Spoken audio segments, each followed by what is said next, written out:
All right, folks, we are now heading out to CPAC. Senator Ted Cruz speaking now. Orlando is awesome. It's not as nice as Cancun.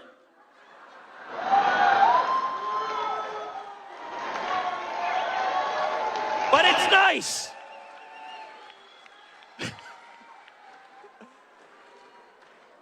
And I gotta say, what an amazing array of speakers here at CPAC. For a second there, I thought we were in Des Moines.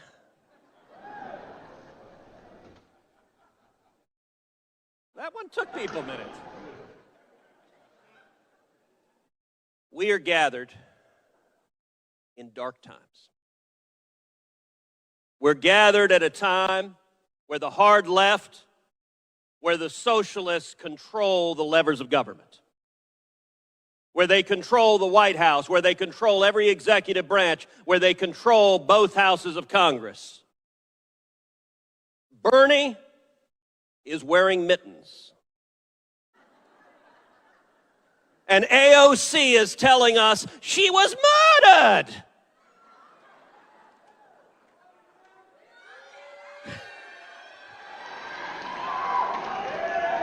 And the media desperately wants to see a Republican civil war. Liberty is under assault, and what are we going to do? I'll tell you, we will fight.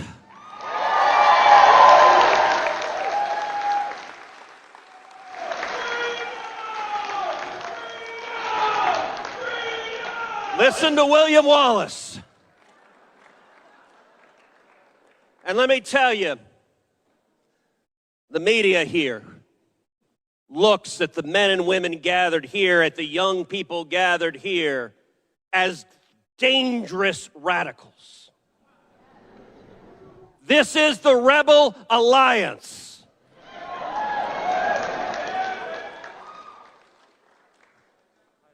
And Vader and the Emperor, and let's be clear, they're not your father, are terrified of the rebels who are here, and I'm proud to tell you, Gina Carano is standing with us.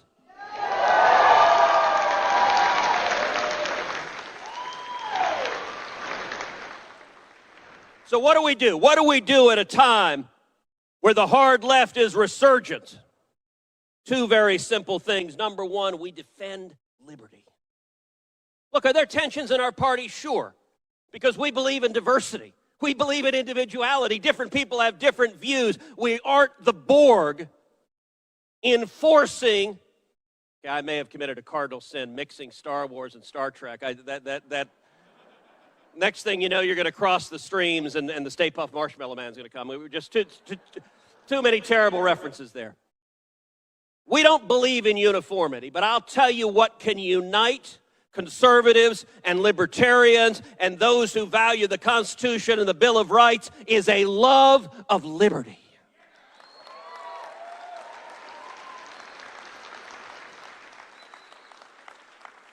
And the left, they tell you who they are, particularly in a global pandemic. As Rahm Emanuel said, you never want to waste a good crisis. And who boy, these guys don't want to waste it. You see statists in California putting 37 tons of sand in a skate park because ain't nobody having fun while the socialists are in charge. We see Bill de Blasio in New York sending people in to shut down parks and to throw young Orthodox Jewish kids out of the parks because, God forbid, children have fun. We see leftists across the country shutting down churches. California, they've helpfully explained, you can go out and protest. You can scream and yell, abolish the police. And this virus, magically, no one will get infected. You can French kiss the guy next to you, yelling, abolish the police. and no one will get infected. But if you go to church and say Amazing Grace, everyone's going to die.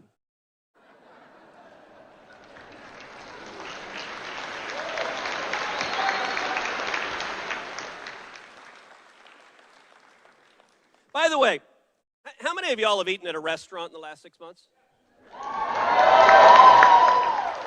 Can I just stop and say how strange the rules are right now? I want to understand how this virus works. So when you walk in, you got to put your mask on. Sadly, I've got two. You walk in, you got to put your mask on. You sit down, you take your mask off. See, apparently the virus is actually connected to elevation. No, remember, this is all about science. It's actually, it may not be elevation. I think it's that there are hormones that are released in your thighs when you're sitting. So you can sit at the table and there's no virus being transmitted. But if you stand up, put the mask on.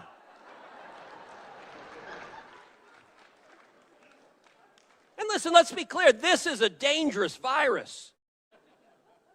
But these collectivist statists, okay, now they're saying, everybody can get immunized.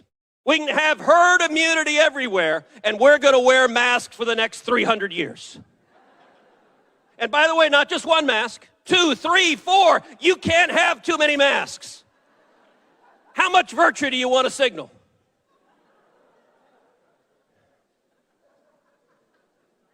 This is just dumb.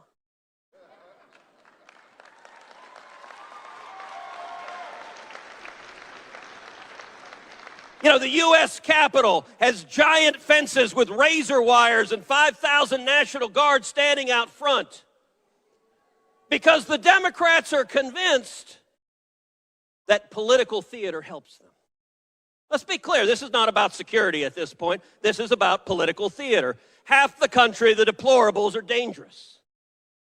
And they're going to turn the Capitol into a military outpost in Baghdad just to have their compliant media echo that message. But do you know what terrifies every one of these statists? The truth. Liberty's powerful. Liberty's persuasive. Liberty is fun. You know, last week, we lost the great Rush Limbaugh.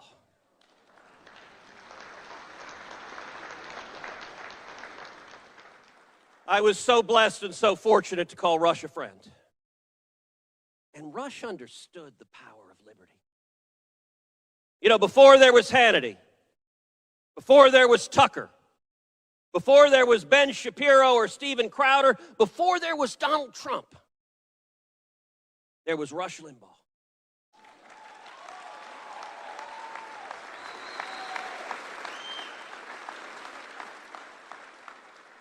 And before there was Section 230, there was something called the Fairness Doctrine, which gave leftists in Washington the power to silence views they didn't like. We got rid of the Fairness Doctrine, and Rush Limbaugh started by going on one AM station, and then a second AM station, and then a third, and then a fourth, and then a fifth, and the voice of liberty spread like prairie fire. And let me tell you right now, in Los Angeles, there's some skater kid who's 19, who's told that it's hip and chic and cool to be a leftist socialist man, who's going to hear a message, wait a second, these guys don't want me to speak, think, have fun, do what I want to do. The message of liberty is profoundly subversive. The left believes in rigid conformity. We believe in diversity, free speech. You can say whatever you want, no matter how dumb it is. And by the way, in Washington, D.C., we test that proposition.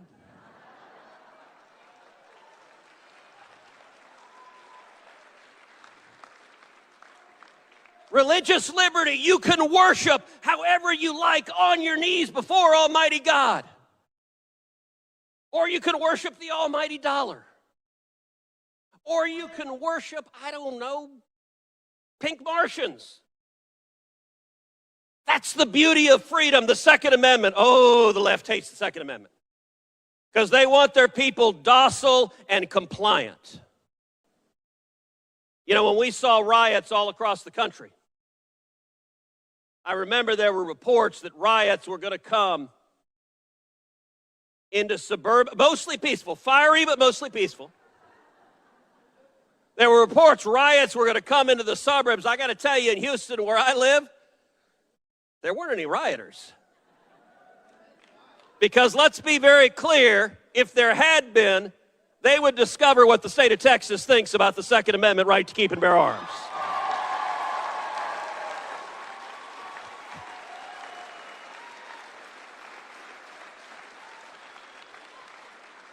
So defend liberty.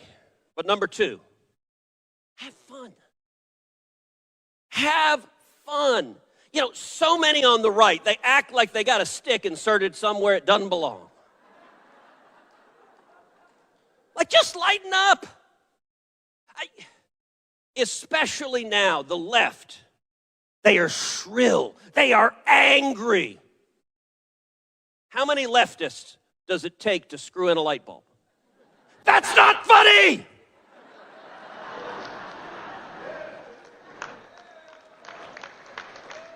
Like, God bless. Who would want to be around these people?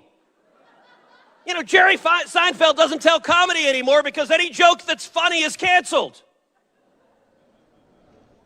You know, SNL is unwatchable. The late night comedy, they stand up and say, we hate Donald Trump. Yeah, no kidding.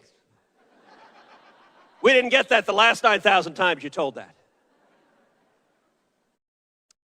You know, in 2020, the New York Times reported that 60% of women named Karen voted for Joe Biden.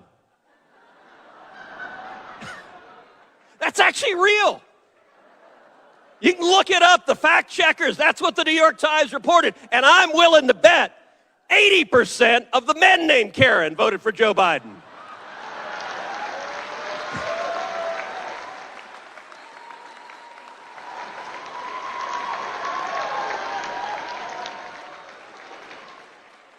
Just have fun. You know, yesterday, John Boehner made some news. He suggested that I do something that was anatomically impossible. To which my response was, who's John Boehner?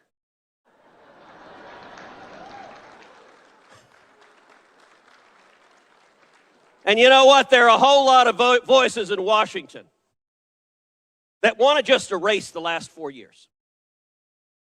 Want to go back to the world before, where we had government of the lobbyists, by the lobbyists, and for the lobbyists. Where the Republicans' compelling message was, Republicans, we waste less. And they look at Donald J. Trump and they look at the millions and millions of people inspired who went to battle fighting alongside President Trump, and they're terrified. And they want him to go away. Let me tell you this right now, Donald J. Trump ain't going anywhere.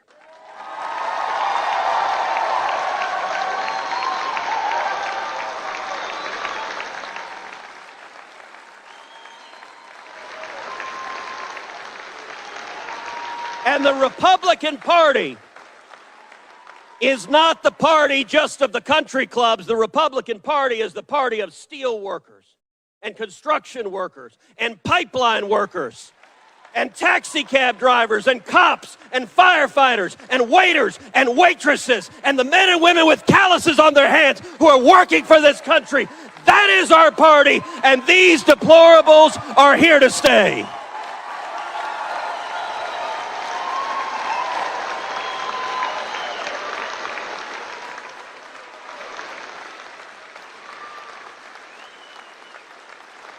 Every one of you has a platform. Every one of you has a voice. The corporate media wants to silence these voices. You have a platform. You know, last year I launched a podcast. Verdict with Ted Cruz. Over 25 million downloads in a year. By the way, please go subscribe. Verdict with Ted Cruz, Verdict with Ted Cruz. Click on subscribe, 5 stars, please. But you know what? You have the same platform. You have social media. You have your friends, your neighbors, your family, your classmates. Speak out for freedom. Because I'm going to close with these words of encouragement. These are dark days, and the media tells us this is the new galactic empire forever and 1,000 years.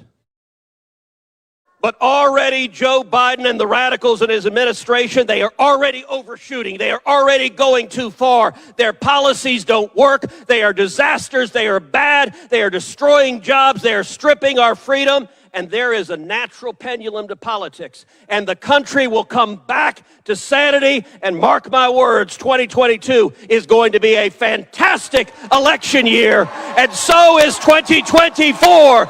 As we stand together and defend liberty, defend the Constitution, defend the Bill of Rights of every American, in the immortal words of William Wallace, freedom!